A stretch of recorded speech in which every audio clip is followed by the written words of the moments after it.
Alright, so today we're going to quickly go over what the difference is between a HELOC and a cash out refi. Now, if you don't plan on keeping the loan for a long time, a HELOC is possibly the best option, right? I'm not a lender. I don't have that NMLS loan origination certification. I'm just explaining things in my experience, what I have experienced and what I know and what I've seen and what I've lived, right? So here we go. With that said, that little disclaimer. All right, so HELOC is a home line or a home equity line of credit. All right, and that's essentially, it works like a credit card. Depending on what the difference is between your loan and your, so it's the difference between what you owe and appraised equity or appraised value. So what does that mean? It means that if you have a loan or you owe something on that home, the lender will give you the difference in appraised value, and then sometimes that difference can be like, I think they say like 80%, 80 to like sometimes even 100%. So I don't know if we're going to break down some math here, but I guess we'll do it real quick, okay? Let's say your house is worth $100,000 and you owe 20 grand on it. So the equity is 80K. So the lender will lend you, it's been a while since I've done this, but I think it's based on the equity portion. So they'll give you, I think like 80 to 100% loan to value on that. So it's not really on the actual appraised value, but rather the difference.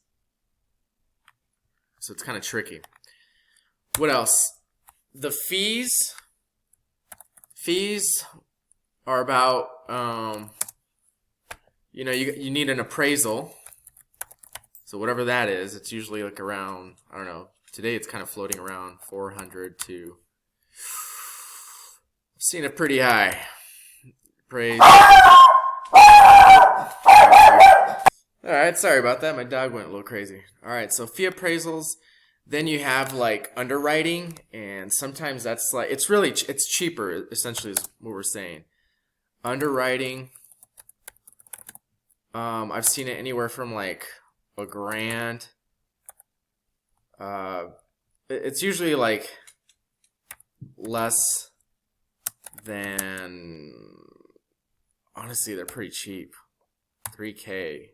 I mean, it could go up to like 5K, I guess, if it's like a jumbo loan or something like that. It's like a 1% or something. Really cheap. Something, it's not even 1%. But it's a lot cheaper. And so essentially, total cost is like, what I've seen it like in the $500,000 range. It's less than like 5K right off the bat, you know. It's actually this price right there, just for the underwriting. So you lose, or your cost is like 3 to 5 grand just to do this thing. Sometimes it's even cheaper.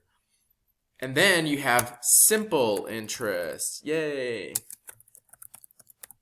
Not amortized.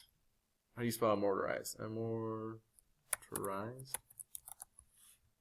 Let's see, it's going to correct. It's 2 M's, right? Amortized. Simple interest, not amortized.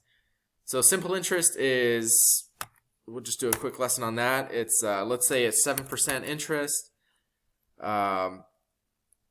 you know, times principal amount divided by 12 months. That is your payment, or interest only payment. Okay. Over here, you got something deadly.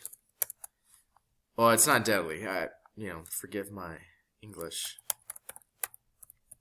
Amortize, which means the interest is front loaded. It means you're gonna end up paying like we gotta break down the numbers, but anyways, here it's gonna be a cheaper payment, and then here it's gonna be typically more expensive. So I'm just gonna throw a random number out. Let's say, for example, here you're paying like $500. Well, maybe let's say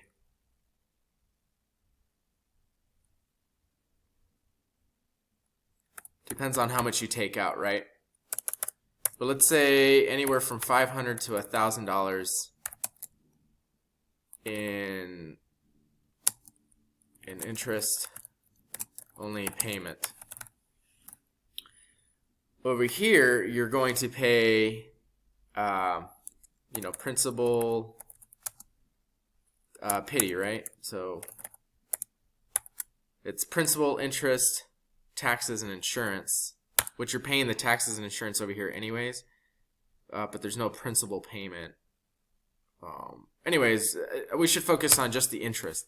So the interest payment will be substantially higher than whatever this is over here, because this is just simple interest versus they front load all the interest up to the beginning portion of the loan.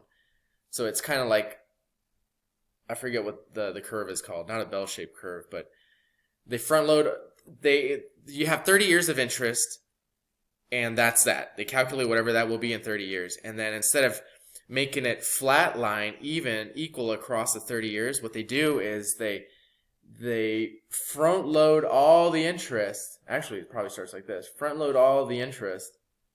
And as the years go by, you pay less of that interest and more of the principal. So it's very expensive initially. And then underwriting is, in my opinion, right, expensive. It can range anywhere from like,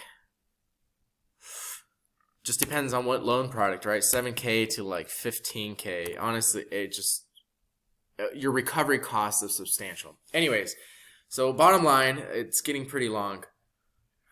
HELOC generally is cheaper so when you use a HELOC, use a HELOC essentially like a credit card, line of credit.